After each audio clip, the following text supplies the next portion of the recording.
Welcome to the show, guys. Welcome to Humanity Unplugged podcast.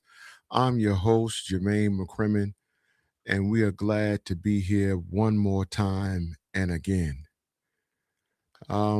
We would like to thank all our supporters, everyone from countries to countries, continents, cities, states, neighbors, social media platforms. You guys are doing a great job getting the word out there, and I'm very proud that I'm very selective in what we put out. You know, to see the reaction to the material we put out, the information we put out, it touches my heart. Um, I started this podcast a year ago, almost a year and a half ago, and I know I just wanted to change, make a change, or impact somebody, or just give out information that somebody can use and pass down to somebody else. Little to behold, 145 episodes later, maybe 150 now, episodes later, we're all over the continent. You guys might not see it because most of you don't have the advantage that I have to look at who downloads this stuff. But people in different countries really listen to us. And a large support come from United States, but overseas is where it's at. People are doubling our numbers overseas.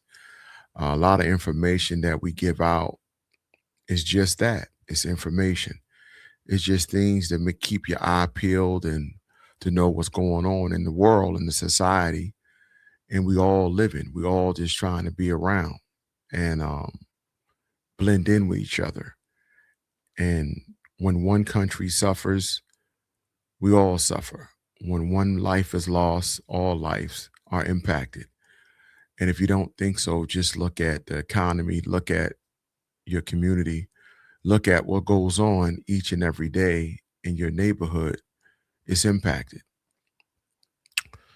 That's why they say voting is so important because the officials you elect to be your spokesperson will affect your community and your environment on how you live.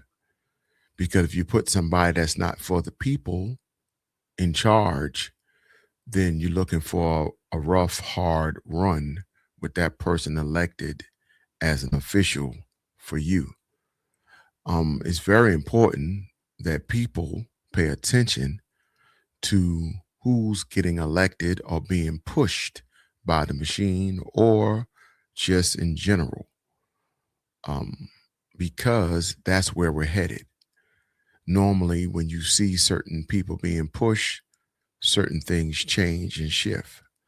So you just need to pay attention. Um, I'm sorry. I want to apologize to all my listeners. I'm sorry for all my supporters. I'm sorry that I took so long to come out with this episode, but I didn't want to give you low hanging fruit. And still I went and had to give you low hanging fruit. I mentioned this in the prior episode of 144, but I didn't go into deep expansion on this topic that I'm going to talk about today. Today is Saturday. Is Friday, July 3rd. And I decided to push this out. And I wanted you guys to understand, and please forgive me, but I just don't like giving you information that's already out there. I like to try to give you stuff that is new and appealing to your ear and your eyes so you'll be able to transfer it to the next person. Um, that's what I try to do. Sometimes it works, it's pretty good, sometimes it's not, but nevertheless, we had a lot of hits on our last like 5 episodes where the shorts was coming up big. A lot of people was tagging the shorts One of the shorts got 11,000 views, and it's really cool to see that a lot of people are checking it out. And, whether that brings traffic to my page or to the channel, okay, if it's not, still 11,000 people paid attention, and that's cool. I'm here for a good time, not for a long time. So please take off your shoes, relax your feet, get you something refreshing to drink. I'm a coffee guy. I got to go get my coffee, but I didn't get my coffee yet, but it's on the way. I got to have my coffee. Today is topic for the podcast. This is Humanity Unplugged podcast, and I am your host, Jermaine McCrimmon. We're 6 minutes in on the time, and I wanted you guys to know that Venezuela Aftermath. I talked about that prior, about Venezuela having an earthquake, and now this is the aftermath of the earthquake and the damage that is done and the carnage of people left devastated, lives lost, impacting nations all over. So we need to talk about it a little bit and get deep into it. I'm not going to hold you long, but we will have a good time. So without further ado, I want to give you this information, and hopefully you could take it and run with it and understand, what it's about. Yeah, I know it was an earthquake in Venezuela, right? So I'm going to play this again as a short skit of the earthquake and how people was running around at the airport. This was a continuation, I believe, from 144, where I played this clip. I'm going to play you some more clips. Now, this earthquake happened about 5 days ago, but it really took shift about 2 days ago. Here we go.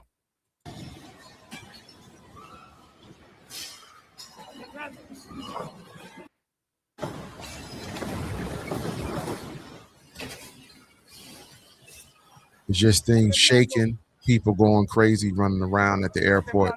Some people are staying still, hiding underneath things. Observen cómo quedó el aeropuerto Maiquetía estando nosotros acá. It's in English. It's a subtitle at the bottom, guys. Acabado totalmente. The airport was devastated, guys. Observen cómo quedó todo. Señores, grave la situación que estamos viviendo acá. Terremoto de alta magnitud.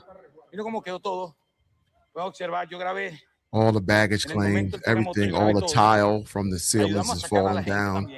It's nothing but debris, construction. Look like a construction place. Everything is dust. Everything is concrete. Really sad. Elevators are ringing off. People may be stuck inside the elevators at the airport. Certain people are coming out. So I wanted y'all to see that first because that was the first one. And I want to give y'all some more. Of course, you got to get some more. And we're going to get into it a little bit. First, I'm going to give y'all this one here. This is the one. Here we go. Venezuelans are still looking, desperately searching for their loved ones, a week since back-to-back earthquakes rocked this country. At the main morgue in Caracas, I meet a shell-shocked Careles de Went. Her 22-year-old brother was pulled out alive from the ruins by his own friend, but he succumbed to his injuries last night. And there's more. Está desaparecido, no aparece. Mi sobrino, mi primo, mi tía. Her aunts, she tells me a her dozen moms, family members everybody are missing. 3 confirmed dead. The magnitude of loss has yet to be fully felt here in Venezuela. As families drift from hopeful to disbelief, there's a real sense of bewilderment and now face the very painful task of having to track down their bodies. I make my way to see a forensic pathologist who has just returned from the makeshift morgue in the hard-hit area of La Guaira. We meet in the car and protect her identity for fear of retaliation. Al día se ven como 400 cuerpos. Los cuerpos que no están 400 identificados bodies, they lined automáticamente up se all ponen en la outside cava on improvisada, boxes. que son Y'all should really gandolas. see this. It's Perdón, going to be on son our containers. YouTube page as well, guys. It's going to be on the YouTube page, but you should see these boxes of bodies just laying all on the ground. It's crazy. This remind me of COVID, but this is a whole nother dimension of COVID, because see, United States had some of the resources. So, you know, Venezuela don't have the resources. So it's crazy out there. Really bad. A blunt take from a frontline worker seeing death up close. Isa Suarez, CNN, Caracas, Venezuela. Or rescue crews are trying to save a man that's stuck beneath the rubble of a shopping mall parking lot. Our specialists from Portugal, they say that they've been in contact with the 44-year-old security guard. He's been trapped for more than a week now after those twin deadly quakes. Estou a vê-lo aí? E aqui? Ele está aqui ligeiramente à esquerda. Hernani, fala comigo! Buenas tardes! Buenas tardes! Você consegue depois se mover até a luz, não? It is just a remarkable scene that's playing out right now, where you can hear that voice still sounding resilient deep beneath all that pile of rubble. What they're using right now, first responders and rescue crews, they've established a line to at least establish contact and also be able to provide some sort of sustenance, as he's been down there for 8 days. Imagine being able to build an app with your name on. I'm sorry, guys. I got to play this. Give me a second.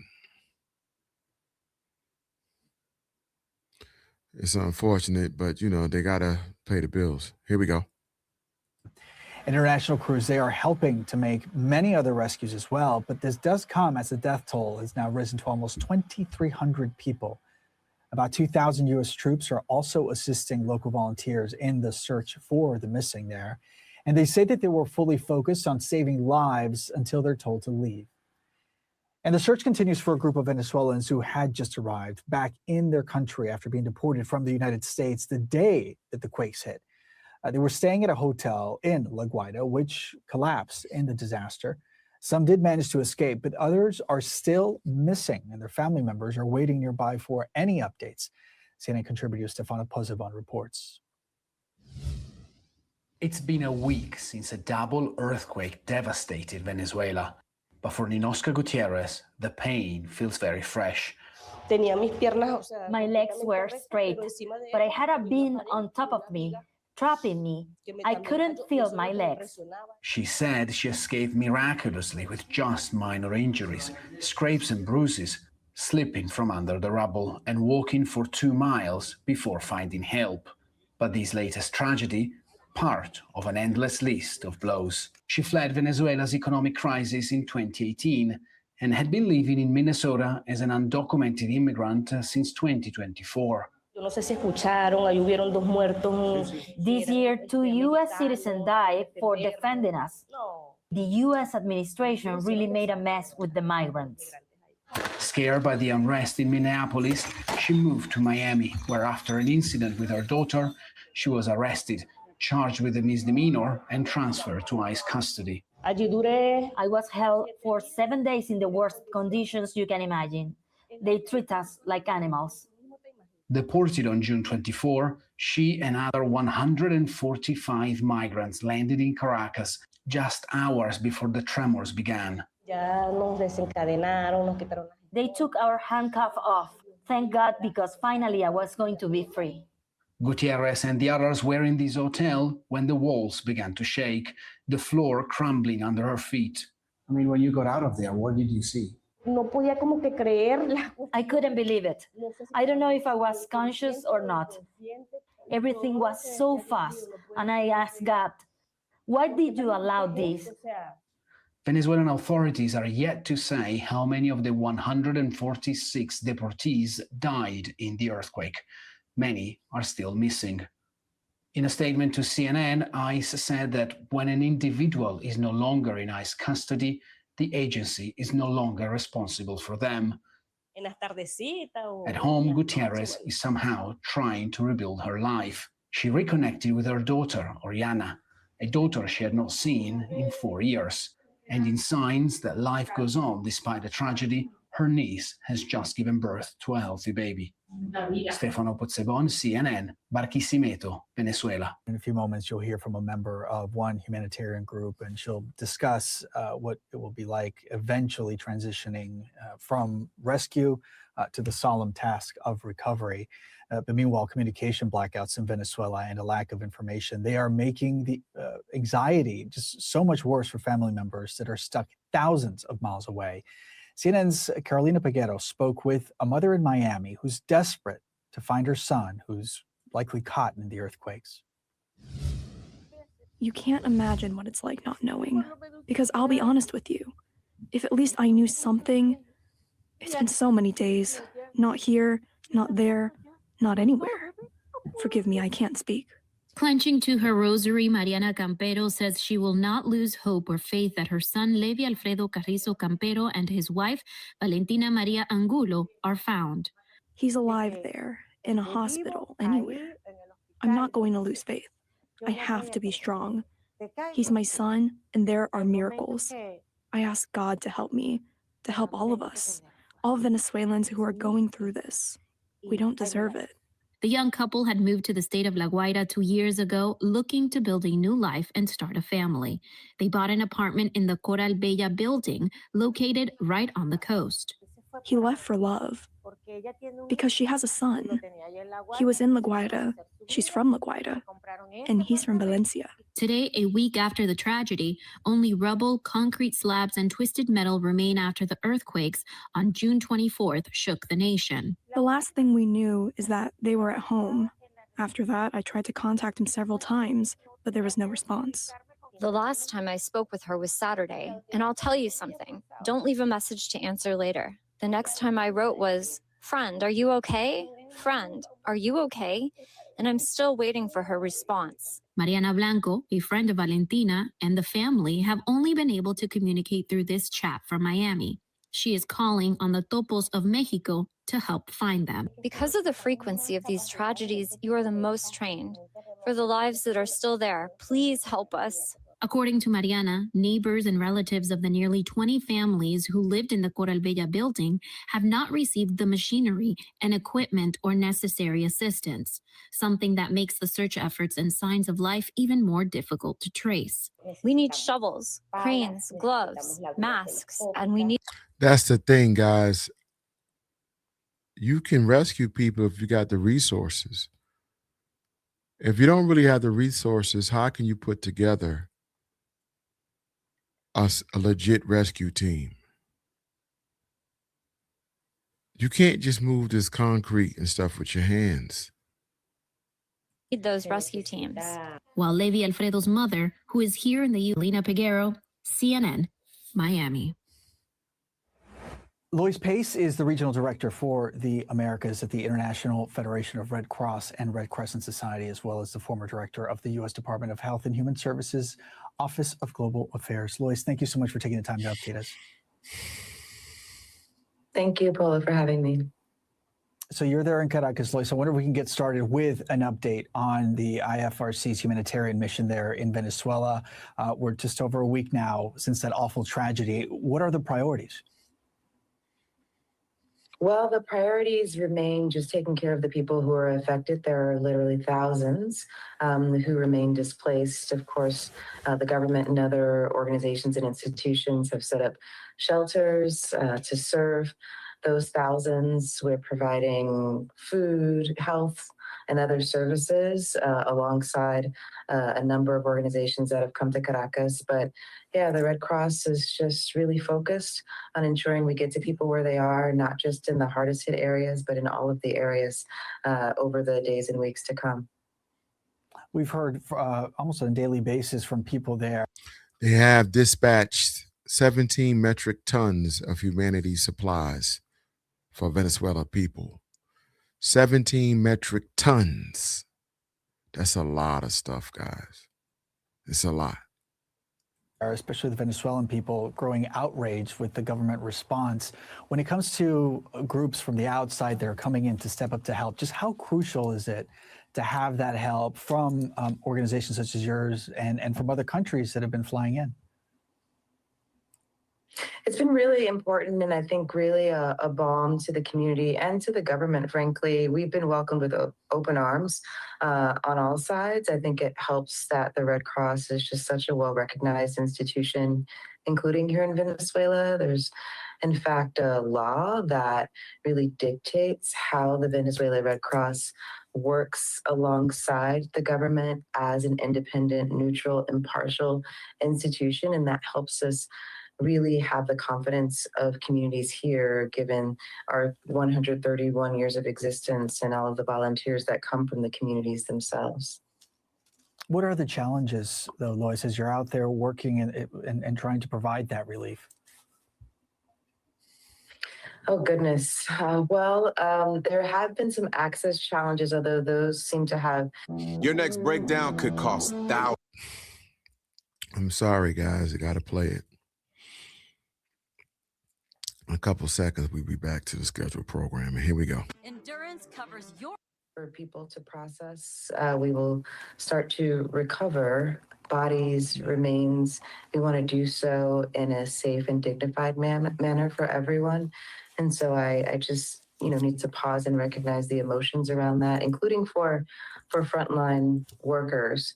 I was able to have conversations with some of those search and rescue teams today, recognizing that there are still people under the rubble who perhaps can't be saved because of the status of some of those structures, because of the time we have to save them before they fall victim to this tragedy. And so that's quite hard too. And then there are all the other issues that come up. It's not just about shelter, which is critically important. It's the fact that people perhaps have lost their jobs. I mean, the international airport remains closed, and a lot of people affected live close by, work at places like the airport. Also, a place that was affected is a major tourist area. Again, those hotels have gone away. And so what are people doing to sustain themselves? That's another challenge I think we'll face in even the longer term. No, Lois, I'm glad you mentioned, too, the emotional impact on these first responders and on these crews that have been out there already for days. It was just on Wednesday that we heard from the UN's Disaster Assessment and Coordination team that told CNN that rescues past 7 days have been documented in other disasters, but the reality is that those would be considered, to use that official's word, miraculous. Of course, we're all holding out for a miracle. If we could close perhaps with how people who are watching this around the world can help if they wish to do so.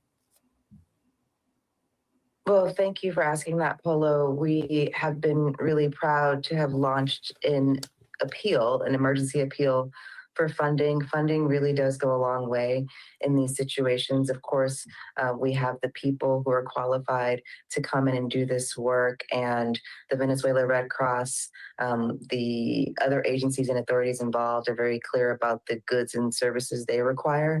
But we need the funding, and we're about 20% of the way there, maybe 30% of the way there in terms of pledges.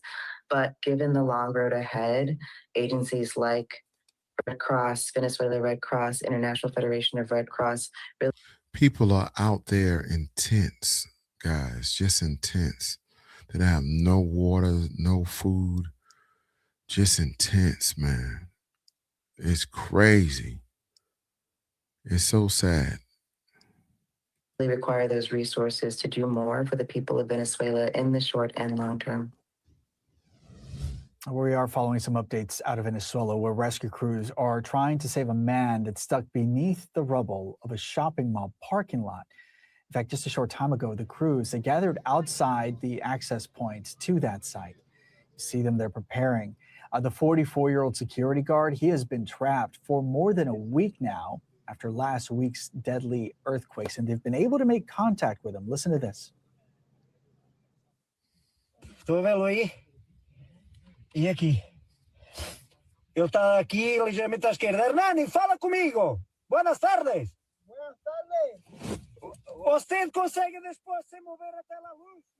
Yeah, Buenas tardes. Good afternoon, says that 44-year-old man that you can see still trapped beneath the rubble as they scramble to try to save him. The operation is really quite risky, and it is taking help from teams from multiple countries in order to pull him out safely. In fact, they've been not only watching the man around the clock, but they've been giving him food as well as fluids, and they've had to establish a line there to be able to provide him with that sustenance. Again, we are following this, and of course, as soon as there are any developments, hopefully positive developments in this, we will certainly bring those to you here on CNN.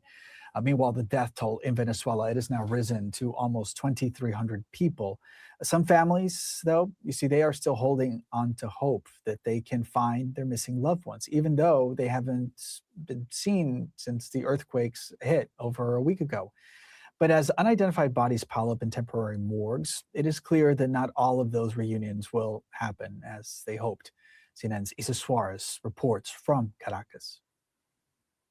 Venezuelans are still looking, desperately searching for their loved ones. I want you guys to know that this was a good coverage. I really enjoyed this one.